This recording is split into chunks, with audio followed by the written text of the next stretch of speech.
Hola, hola, ¿qué tal? Bueno, nuestro grupo está conformado por María Catarina Pedrosa, Mauricio Cabrera Silva, quien les habla Laura Valentina Velasco Gil. En este caso, en psicología educativa, nos corresponde darles una información muy importante sobre los procesos cognitivos complejos, eh, manifestando como tal la importancia de cada uno de ellos, como lo es el aprendizaje, el pensamiento, el lenguaje y la inteligencia. En este caso, les voy a iniciar hablando un poco sobre el lenguaje, que se define como un mecanismo que plantea sonidos vocales, signos escritos, o también lo que son los gestos, las gestualizaciones, que son base importante también, puesto que el lenguaje se manifiesta y se divide en dos categorías que más adelante les voy a hablar sobre el tema.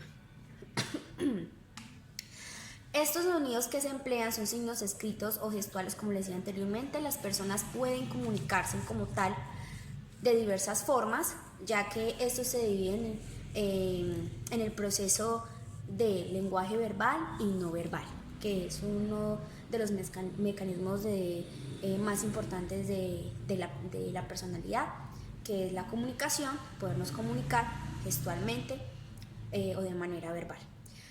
Bueno, el pensamiento se expresa a través del lenguaje. ¿Por qué es importante esto?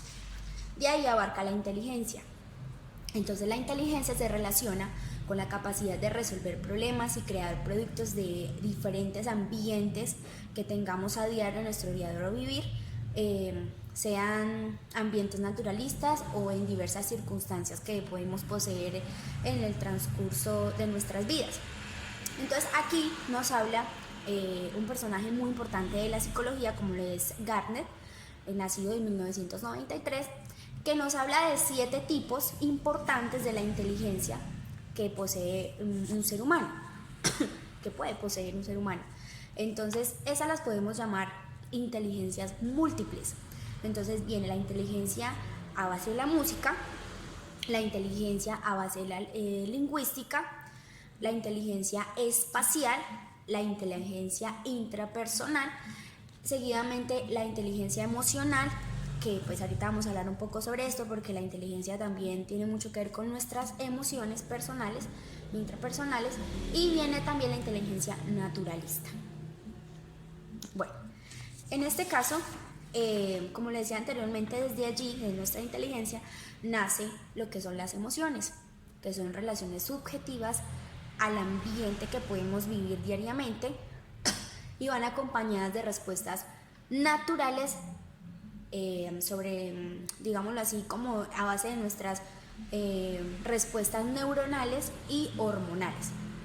Generalmente estas expresiones se experimentan como ser un poco más agradables, o también pueden ser desagradables dependiendo de pronto de nuestras emociones, de cómo podemos manejar nuestras emociones en diversas circunstancias. Estas se consideran relacionadas como unas emociones adaptativas, dependiendo del lugar y de la persona, como esté emocionalmente, y que afecten de manera cognitiva. Entonces, allí abarca nuestros próximos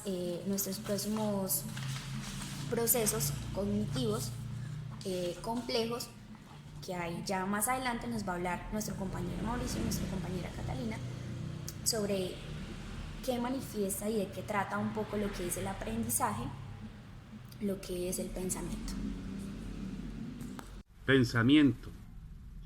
Todo lo que sea de naturaleza mental es considerado pensamiento, ya que el hombre es un animal pensante, pero es muy importante dar prioridad al desarrollo de esas habilidades del pensamiento, permitiendo al estudiante una buena relación con la naturaleza, con la cultura, con la sociedad, para que cumpla sus objetivos personales con originalidad y creatividad y que se pueda desenvolver bien dentro de la sociedad y poner su granito de arena para el desarrollo de la misma. El siguiente proceso cognitivo complejo es el aprendizaje.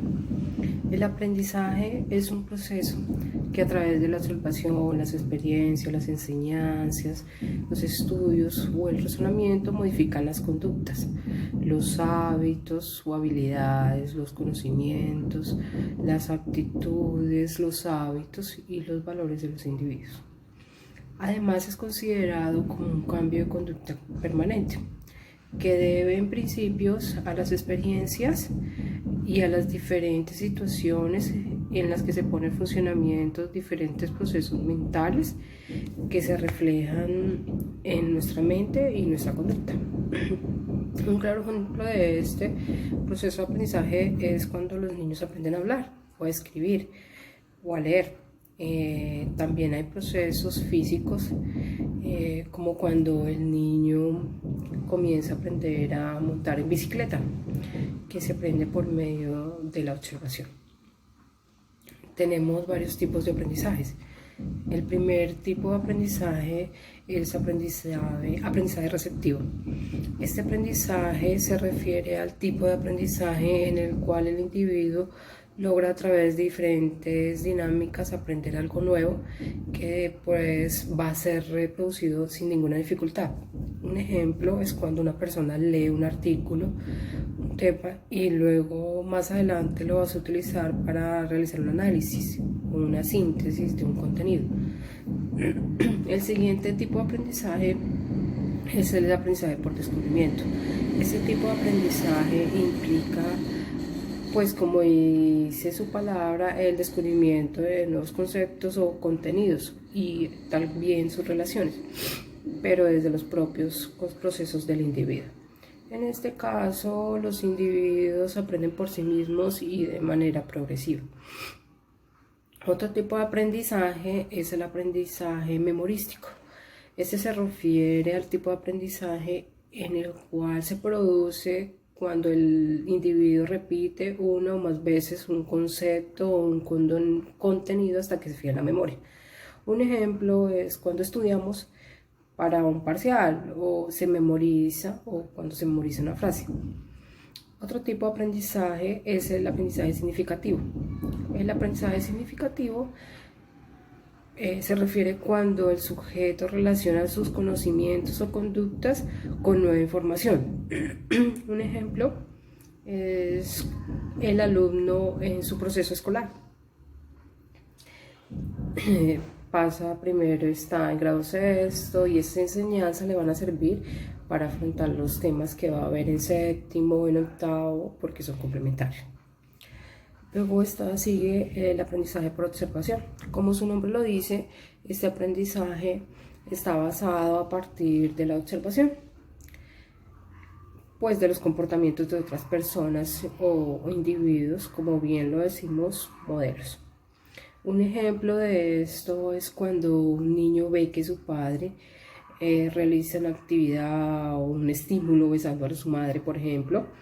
Entonces el niño va a realizar esta conducta en su futuro con su pareja. Otro tipo de aprendizaje es el aprendizaje latente. Este se refiere al tipo de aprendizaje en el que la persona adquiere una nueva conducta, pero no la demuestra hasta que recibe un estímulo.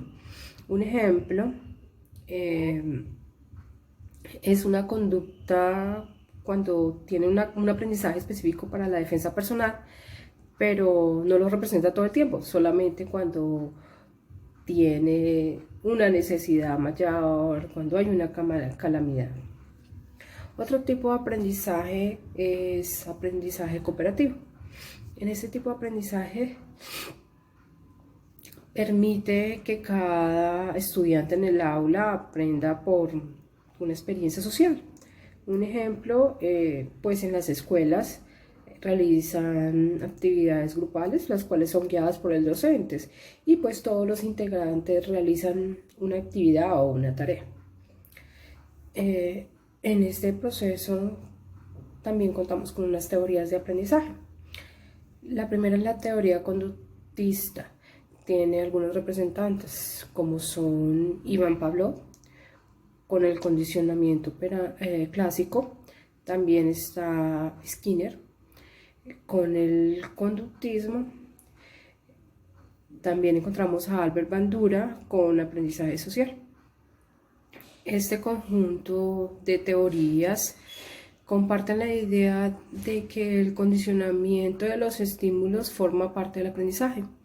De allí que un estímulo positivo refuerza el aprendizaje y el estímulo negativo lo excluye.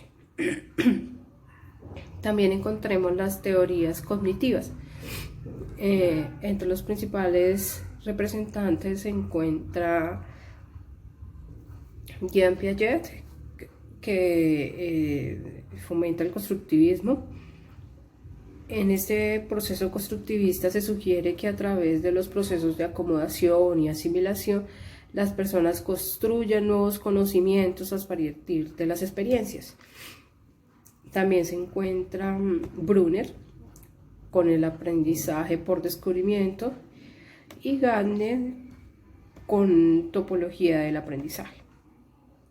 Por último, también encontramos las teorías del procesamiento de la información. En estas teorías